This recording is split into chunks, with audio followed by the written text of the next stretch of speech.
Hey everyone, Scott Colore here to take a look at some of the finer details from the Spider-Man Homecoming trailer. Let's start with Tom Holland's take on the Marvel character as he uses his new web wings to glide through the sky. This is a super fun element to finally get in live action, since the comic character has so often sported webbed underarms going back to his earliest days. But also the wings seem to point to an idea hinted at in the Captain America Civil War post-credits scene.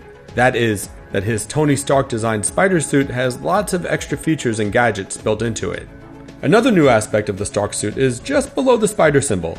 It looks like the costume kinda loosens with the press of this button, which would definitely make it a lot easier to get in and out of the usually skin-tight unitard. And these mechanical dilating Spidey eyes are yet another trick of the suit. Those eyes were first glimpsed in Civil War, of course, and this costume does look like the same one from that movie. But it seems we'll also get the original homemade suit at some point in Homecoming. We can see it here. That was the pajamas look with goggles that Peter was very briefly seen wearing in the YouTube videos in Civil War. And here's the Iron Man himself, Tony Stark. We knew that Robert Downey Jr. would be appearing in Homecoming, but this trailer definitely makes it a point to remind us of that fact. Notice Peter's physics shirt. Basically, these two guys are science nerds, so it only makes sense that they would share a common bond beyond the superhero thing. Also, Tony still has a black eye here, so this scene probably happens right after all the fighting and drama of Civil War. It sounds like Peter misses his brief time playing with the Avengers. He's watching more YouTube videos of himself, this time from the battle in Civil War, but Iron Man wants him to take it slow with the whole super lifestyle. That includes forgetting about what he calls the flying monster guy, who of course is the Vulture, played by one-time Batman Michael Keaton. We get several good looks at the classic Spidey villain in this trailer.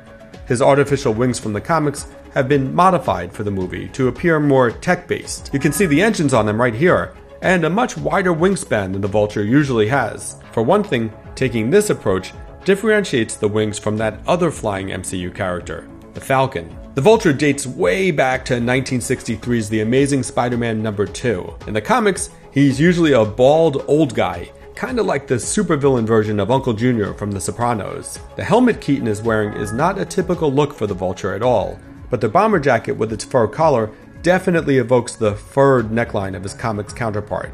And it also means Keaton doesn't have to wear a green one-piece. Here the Vulture is wielding an energy weapon of some kind, which we think may be of Chitauri or alien origin. The Chitauri, of course, were the nasty critters who attacked New York with Loki in the first Avengers movie. And this purple beam, which Vulture's cutting a whole Staten Island ferry in half with, is similar to the one emitted by the fake Avengers weapon from early in the trailer.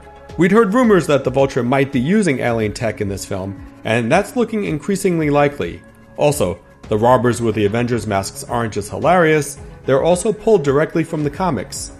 Here's another one of those weapons. That's Donald Glover on the left and Prometheus's Logan Marshall Green on the right. And while we still don't know who they're playing here, this looks kind of villainy to us. This brief pair of shots show Peter and Tony Stark at what is likely the new Avengers facility. There's Jon Favreau as Tony's bodyguard Happy Hogan in the background. He of course also directed Iron Man 1 and Iron Man 2. Obviously Peter is getting frustrated with the limitations Stark is putting on his web-spinning career. Could that be why he winds up back in his non-Stark costume eventually? Here Peter's on top of the Washington Monument. How and why Spidey finds himself in Washington DC instead of his usual New York City remains to be seen. Maybe Peter's class is on a field trip, because here's Laura Harrier as Liz Allen going through a metal detector, probably while Peter is swinging around up above her and the rest of his class. Liz Allen goes back at least as far as 1963 in the Spider-Man comics, where she was one of the popular girls in Peter Parker's school. This is her first live-action appearance, however. And yes, she's hanging up a homecoming sign here, so the film's title isn't just some kind of metaphor. We also meet some of Peter's other high school classmates. Zendaya plays Michelle, who we don't know much about at the moment, though some rumors have actually pegged her as being the new MJ. Oh, and notice the mural in the back of the hallway there. That's Tony Stark's dad Howard, included among other great scientific minds. Well deserved, I'd say.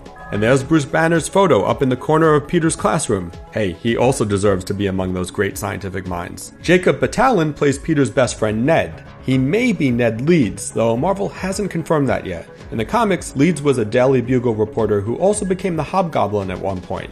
But here he's just a kid. He's definitely got aspects of Gain Key Lee, the Miles Morales Spider-Man's best friend and confidant from the old Ultimate Universe. Ned dropping this Death Star Lego set into 1,000 pieces. Oh man, ouch. Isn't too different from what Lee once did actually in the comics. Plus, it proves once again after Civil War's AT-AT joke that Star Wars does in fact exist in the MCU. This shot of Spidey holding the ferry together is very reminiscent of the great Spider-Man 2, when Tobey Maguire was spread pretty thin trying to keep a subway from crashing. And here we close things out with Spider-Man and Iron Man soaring through the skies of Queens. I believe the only word for this shot is amazing. For all of your Spider-Man Homecoming needs, keep it locked to IGN.